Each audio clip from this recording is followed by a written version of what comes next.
Good morning students. आज हम Vaucheria part 2 पढ़ेंगे। वाउचेरिया पार्ट 2 में हम पढ़ने जा रहे हैं रिप्रोडक्शन या जनन वाउचेरिया में। वाउचेरिया में जनन मुख्य रूप से 3 प्रकार से होता है। पहला है वेजिटेटिव रिप्रोडक्शन या कायिक जनन, दूसरा है एसेक्सुअल रिप्रोडक्शन या अलैंगिक जनन, तीसरा है सेक्सुअल रिप्रोडक्शन या लैंगिक जनन। सबसे पहले वेजिटेटिव रिप्रोडक्शन या कायिक जनन।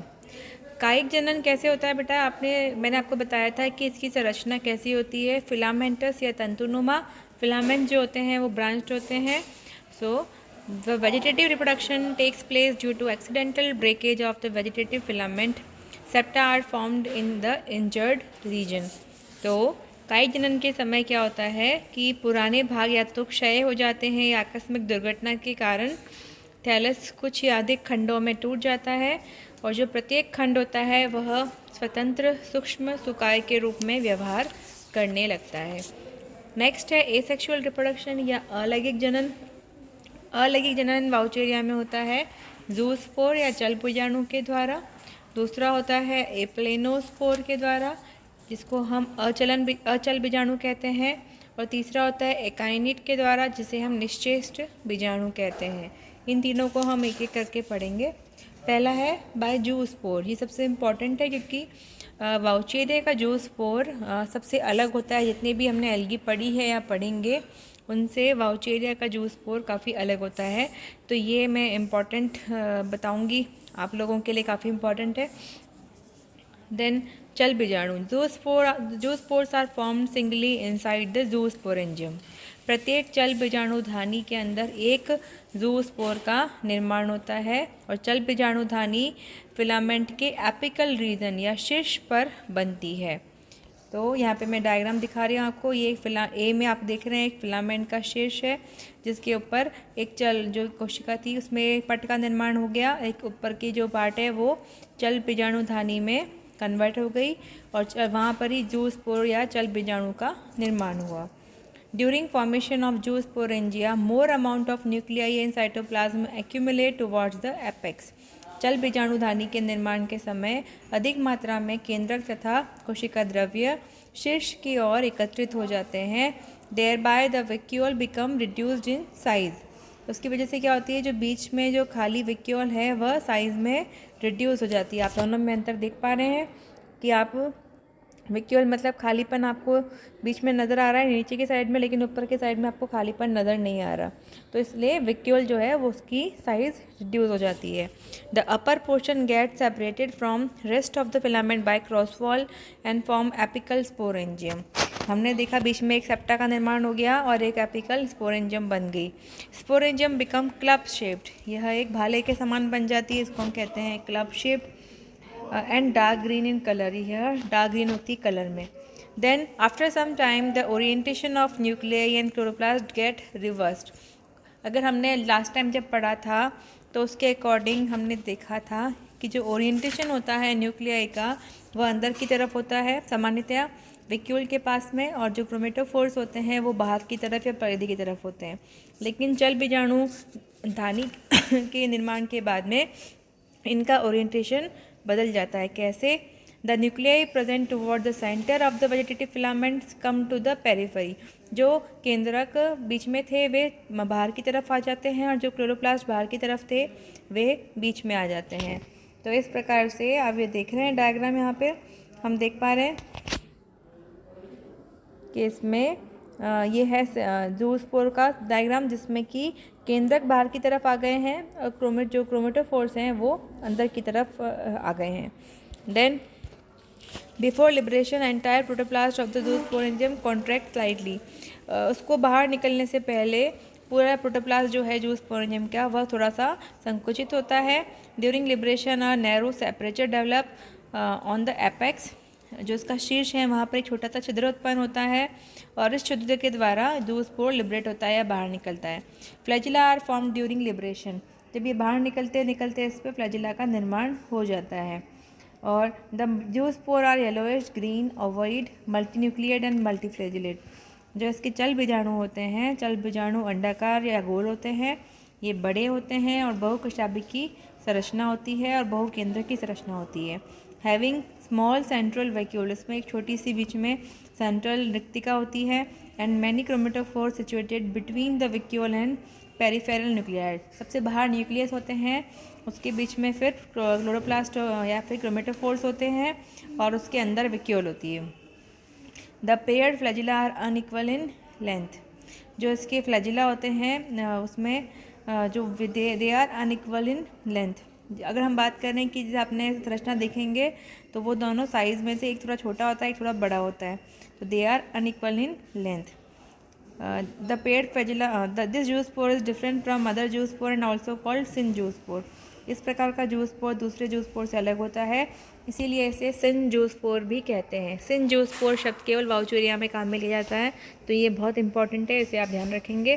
तो यहाँ पे हम देख रहे हैं संरचना सिनजूस्पोर की, आप देख रहे हैं बाहर की साइड में फ्लैजिला दे रखे हैं, जिसमें से सभी में आप देखेंगे ध्यान से तो एक फ्लैजिला थोड़ा छोटा है, एक थोड़ा बड़ा है, तो they are unequal in length, pair of flagella में। और इसमें आप अगर अंदर की संरचना देख रहे हैं तो क्रोमेटोफोर अंदर की तरफ आ गए हैं और न्यूक्लियस बाहर की तरफ है। ये आपकी हो गई इसकी संरचना सिनजूस्पोर की। देन ये है सिनजूस्पोर। उसके बाद में इसका अंकुरण कैसे होता है, जर्मिनेशन की अगर हम बात करें, the zoospore swim in water for 5 to 15 minutes, लगभग 5 से 15 मिनट तक ये पानी में तैरते हैं और उसके पश्चात में इनका जर्मिनेशन होता है। जर्मिनेशन के लिए सबसे पहले ये एक जो किसी अधो स्तर पे अटैच होते हैं और अधो स्तर पे चिपक जाते हैं।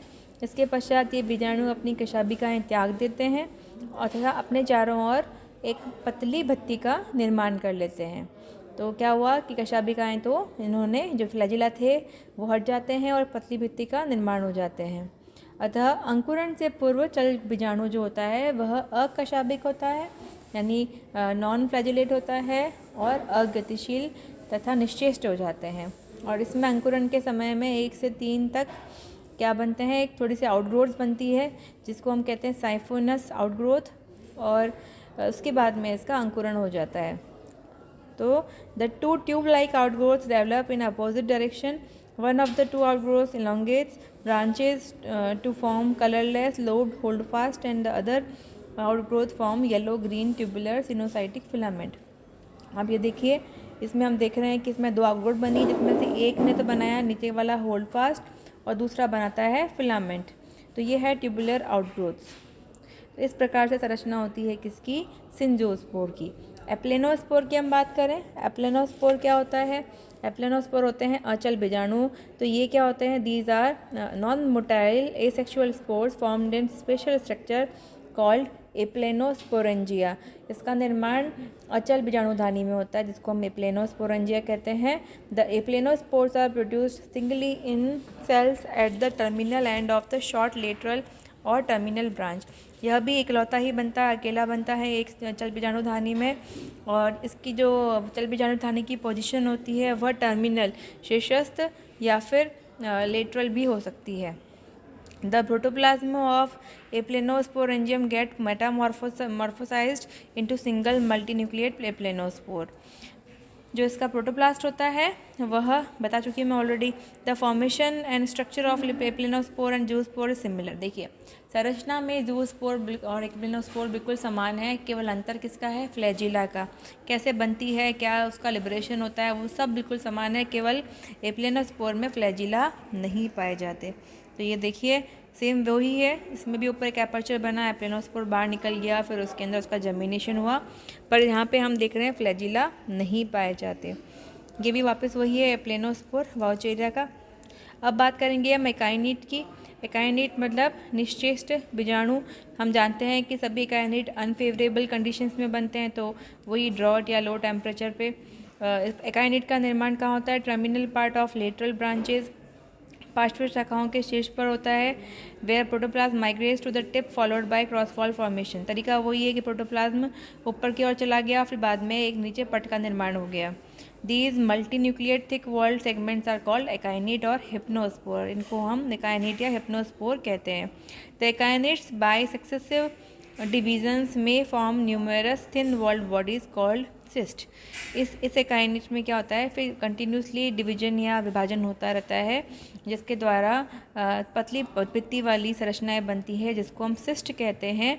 When many akinetes remain attached to a parent thallus, the thallus give appearance of another alga Gongrosira. अब इसमें जो एकाइनेट बनने के पश्चात यदि बहुत सारे एकाइनेट बन जाते हैं किसी एल्गी में और वो अटैच्ड रहते हैं पेरेंट जो मदर थैलस है उससे, तो जो संरचना दिखाई देती है वाउचेरिया की, यह एक अन्य शैवाल से सिमिलरिटी बताती है। उस अन्य शैवाल को हम कहते हैं गोंग्रोसीरा। और इसी गोंग्रोसीरा के कारण इसको जो स्टेज होती है वाउचेरिया की, इसे हम गोंग्रोसीरा स्टेज भी कहते हैं। During favourable conditions the akinete and cyst develop into new थैलाई।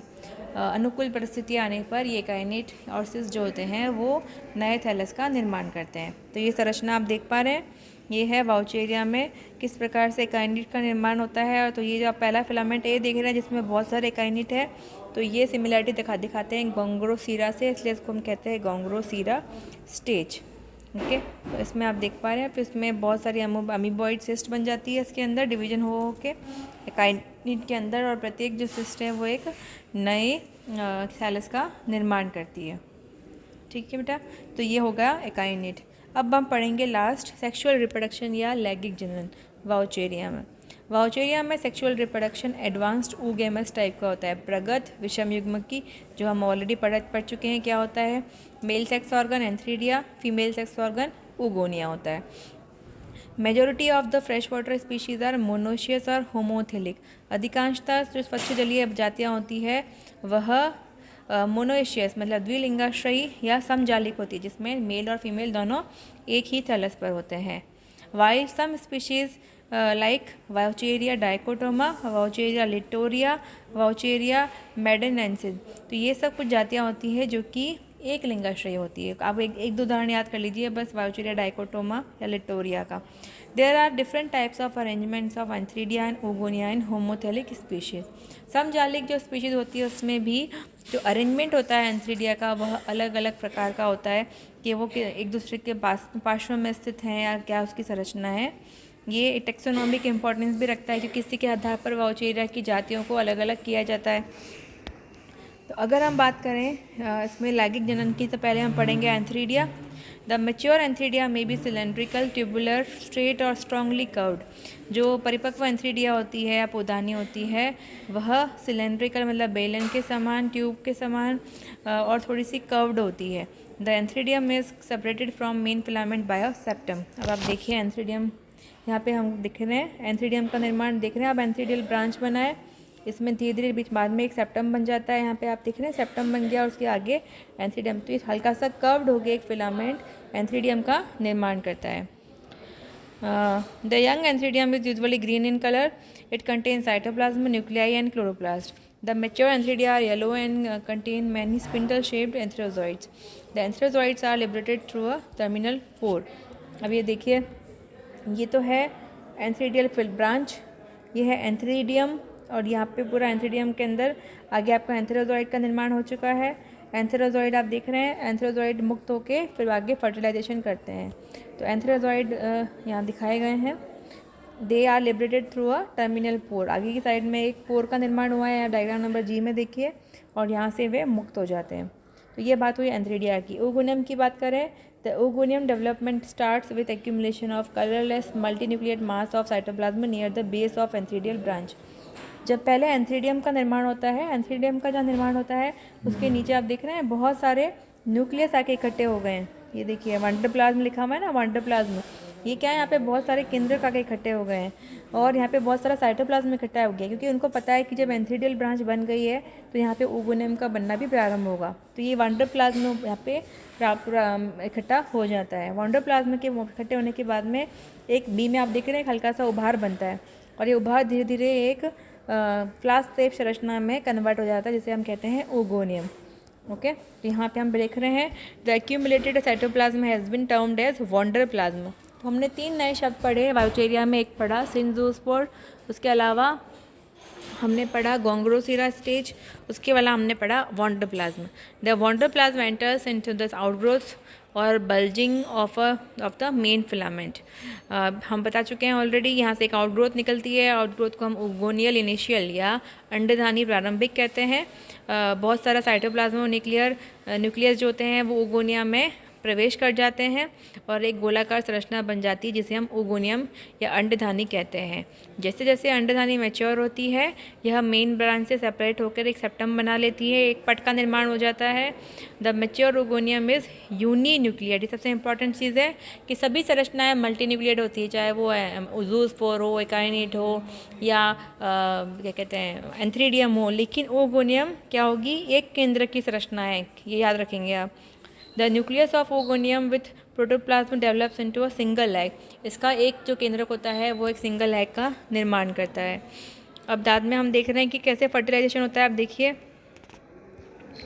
हमने देखा यहाँ से लिबरेट हुआ एंथ्रोजॉइड और यह जाके ओगोनियम के केंद्रक के साथ में फ्यूज हो जाता है और उसके द्वारा किसका निर्माण होता है, जाइगोट। और जाइगोट किसमें कन्वर्ट हो जाता है, oospore में, निषिक्तांड।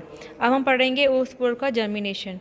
The oospore undergoes a period of rest before germination. इसमें एक थोड़ा सा रेस्टिंग पीरियड आता है जर्मिनेशन से पहले। During favourable season the oogonial wall disintegrate and the oospore is liberated. जब अनुकूल परिस्थितियाँ आती है तो जो ओगोनिया का जो वॉल है वह मतलब जो उसके ऊपर की जो कवरिंग है, क्योंकि आप जानते हैं कि ओगोनिया में अंडधानी कन्वर्ट होती है oospore में, तो उसकी वॉल डिसइंटीग्रेट हो जाती है और उससे जो oospore है वह लिबरेट हो जाता है या मुक्त हो जाता है। The oospore germinate directly into new filament. oospore का जर्मिनेशन हो जाता है नए फिलामेंट के अंदर। Although the exact stage at which the reduction division takes place in Vaucheria is not clear. अभी तक हम देख रहे हैं कि oospore डिप्लॉयड होता है, द्विगुणित होता है, कि द्विगुणित से अगुणित बनने के लिए जो अर्धसूत्री विभाजन होता है या जो मेयोसिस होता है या एग्जैक्टली किस स्टेज पे होता है वह अभी तक अनक्लियर है। बट ऐसा समझा जाता है कि जो पहला डिवीजन होता है वह क्या होता है, मेयोसिस या अर्धसूत्री विभाजन ही होता है, किसका, oospore का। The oospore germinates to make haploid thallus of Vaucheria. oospore का जर्मिनेशन होता है और वाउचेरिया के थैलस का निर्माण होता है। तो इस प्रकार से हम देख रहे हैं कि किस प्रकार से वाउचेरिया का थैलस बनता है। यदि हम लाइफ साइकिल की बात करें तो लाइफ साइकिल जो वाउचेरिया का होता है वह अगुणित प्रधान या हैप्लॉन्टिक प्रकार का होता है, क्योंकि जो मैक्सिमम इसकी जो लाइफ साइकिल का पार्ट है या जो स्टेजेस हैं वो सब अगुणित होती है। जैसे कि वाउचेरिया का खुद का पादप शरीर अगुणित है। द्विगुणित अवस्था केवल जाइगोट द्वारा दर्शाई जाती है, जो कि कुछ समय के लिए ही बनता है, जिसमें पुनः मियोसिस के द्वारा फिर से इसमें क्या बन जाते हैं, जो नया थैलस है वो अगुणित थैलस बनता है। तो इस प्रकार से आज हमने वाउचेरिया कंप्लीट किया है। आज हम इतना ही पढ़ेंगे। धन्यवाद।